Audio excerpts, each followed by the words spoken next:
Welcome to part two. And I, again, want to introduce my guest coach today, my mindset mentor, Victoria Walker. And so, Victoria, could you help me understand the connection between the brain and the gut when it comes to health?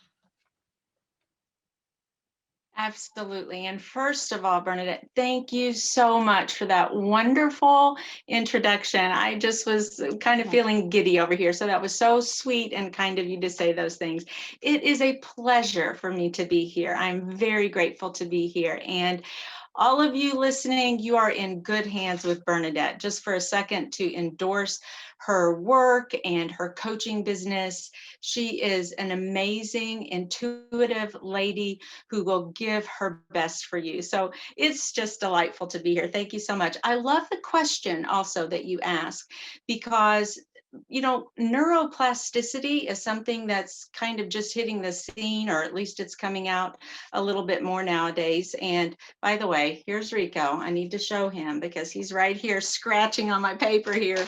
Let him down and see what he'll do. But I kind of nerd out on brain science, and that brain and belly connection is amazing to me. And I have a few things that I would like to read from some of the notes that I took for my challenge that are astounding.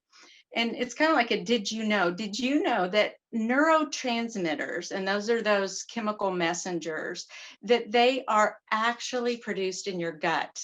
They're in existence there, and those transmitters can affect your feelings and your mood. If you ever wonder, gosh, you're nervous about something or you get a queasy stomach, well, there you go. That's one of the reasons why. And these neurotransmitters are chemicals which have been shown to support the brain function, and they're all right there found in the gut. Gut health may influence your behavior and how you respond to stress. Right? Think about that. We're all stressed. We live busy lives, or we can be stressed, and we have to juggle a lot of balls these days. So there's a connection with how you're actually handling stress and managing that in your life and your gut health. So we want to have really healthy guts in order to give us the leg up on dealing with just everyday life situations. And there is specialized immune tissue found in your gut. We think of the immunity that our body builds, all those immunities. Your brain, and this didn't surprise me so much, but your brain controls the speed at which food moves through your digestive tract. Think about that. Your brain can impact the quality of your digestive tract lining and the release of healthy chemicals to aid in digestion. There's this big nerve called the vagus nerve, which connects the gut, the brain, the heart, but it's the direct messenger and the link directly to your brain. So to me, that is good news. It's good news because that means that what I eat really does matter. Food is the best medicine we probably have on this earth. I love her holistic approach to life, and recognizing that we kind of have got to have everything in balance here. It's not just if I eat healthy, that's going to change everything in my life. It'll change some things, but we want to come after it in a much more holistic fashion. Eating healthy foods, clean foods, foods with labels that have 5 or fewer ingredients, all those are critically important. Avoiding the pesticides, that sort of thing, critically important. The hormones, anything ingested in meats or injected into meats, those are so important. So, but sometimes that's not enough, just what we eat. We also probably need to exercise. I was so astonished by Bernadette's transformation. There it was in photographs. What she's doing in her life is making a difference in her life. And this challenge probably has done the same thing for many of you. And I applaud you for that. I was addicted to sugar, also gave it up. It has been amazing what the differences that I've noticed in my life just from reducing the sugar intake. Now, from there, I would like to read a few of the foods that we can eat. So let's say we've established the fact that yes, what we eat matters and what we eat affects our brains, literally. And some of the foods that you might consider implementing, putting into your diet would be fruits, and that would be whole, unprocessed fruits. And always think of whole foods. Get the real thing if you can. Any type of berry, including black currants, grapes, pomegranate, cherries, bananas, and kiwis. All of those are very good brain foods. Veggies. You're probably thinking leafy greens. Try to have leafy greens daily if at all possible. Spinach, kale, cauliflower, cabbage, garden cress, bok choy, broccoli, Brussels sprouts, and avocados are like, oh, just your brain loves those things. You're going to get a big bang for your buck.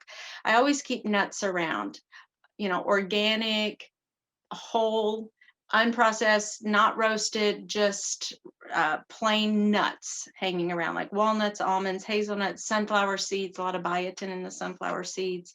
Again, those have ingredients, uh, acids, oils that are so good for your brain. Olive oil, the nut oils, grapeseed and coconut are exceptional for your brain. Omega-3 rich foods. Of course, fish oil, right? Some of you may take fish oil supplements because, to my knowledge, we cannot get those essential amino acids from other places in our food sources outside of, it's not naturally produced in our body. We get that through supplements or through these types of foods in and of itself. Green tea is another good one. I have my little green tea kombucha that I drink. I try to have a cup of that daily. Fragrant herbs and spices, dark chocolate, at least 70% of the cacao there. Whole grains, not processed grains, but whole grains. I make my own little mix, like a nut and seed mix, because I know it's brain energy, brain health, and in that I just put oats. I put organic oats into the mix. I'm just kind of chewing on the oats, but the less processed would be better. Legumes like peanuts and essential oils are all going to be healthy as well. So those are a few of the actual foods, just as a reminder. You may have already known about so many of those. And then to kind of bridge the gap between our what we're eating, our gut, going to our brain, and influencing and impacting our brain. We want to have a healthy brain. And in part, we want to tie that into our mind. Brain and mind different. The brain is the literal gray matter that we have. But the interesting thing is that our thoughts actually are also chemicals inside our brain.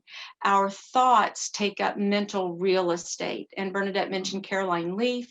She's the renowned scientist, neuroscientist who actually coined that line that our thoughts take up mental real estate. I love And that. I yes, remember that and quote.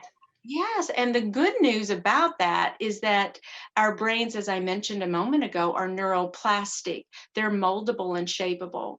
So if you have a negative thought. And by the way, science also shows that about 80% of your thoughts and my thoughts are negative, and most of them are also repeated.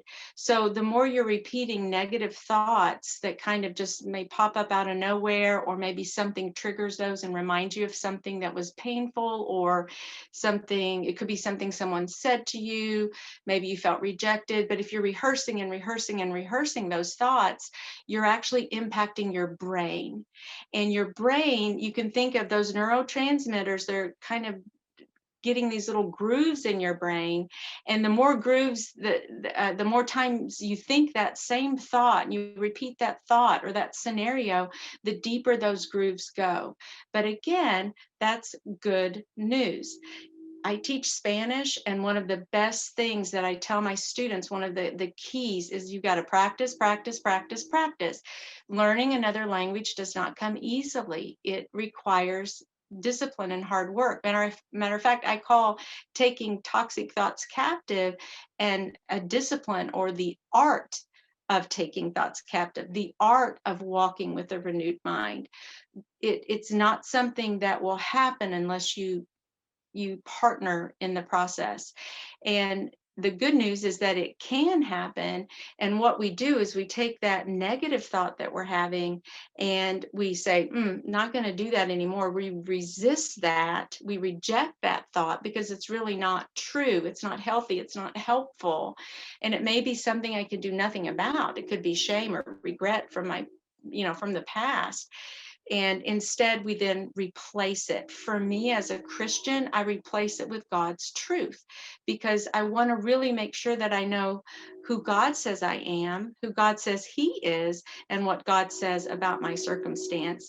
And those are the truths that will lead me in a healthy direction. So I concentrate, I give more attention and time.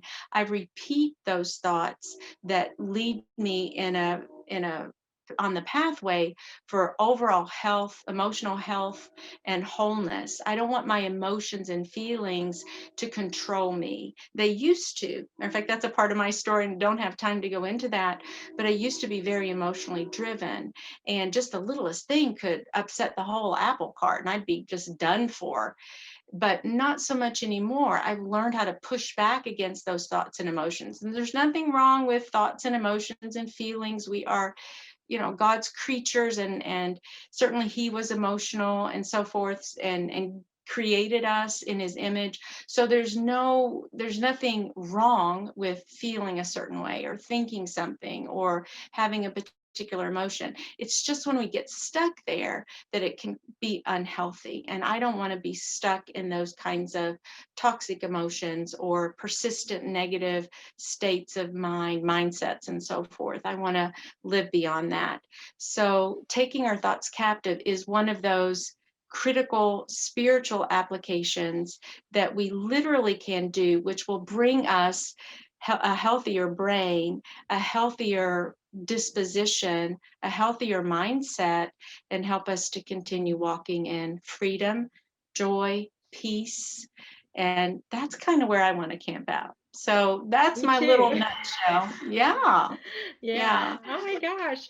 That is very rich. I love listening to you. You have so much wisdom, and I love the insights that you bring every time you have Choose to Think podcast, by the way. It's a weekly faith-based podcast to inspire, motivate, and encourage your listeners. And I'm one of them already. Um, I love listening to those tips and tricks to overcome toxic thinking or stinking thinking, as they say, Yeah. and replacing those thoughts with God's truth. I love that. And you'll experience freedom, joy, peace, and healing because He is the ultimate physician, in my opinion. Amen. Amen. I'm with you. So, thank you so much. I will end with this. I have the building blocks of health, and you don't see it on your screen right now. But one of the things that I really adapted over the last 12 months, among many, is an attitude of gratitude. Someone said, if you have the attitude of gratitude, it will elevate the altitude of your life. And so, with that, I'm going to say thank you again, Victoria, and for gracing this little session I have. For those who have they are finishing today. My water challenge ends today, February 1st. And again, I will be announcing the winner. And I can't wait because we are going to celebrate. And I will definitely have it on my page, and the link will be on the comment below this video. So I hope you'll tune in for that grand event. We'll see who is going to be the champion.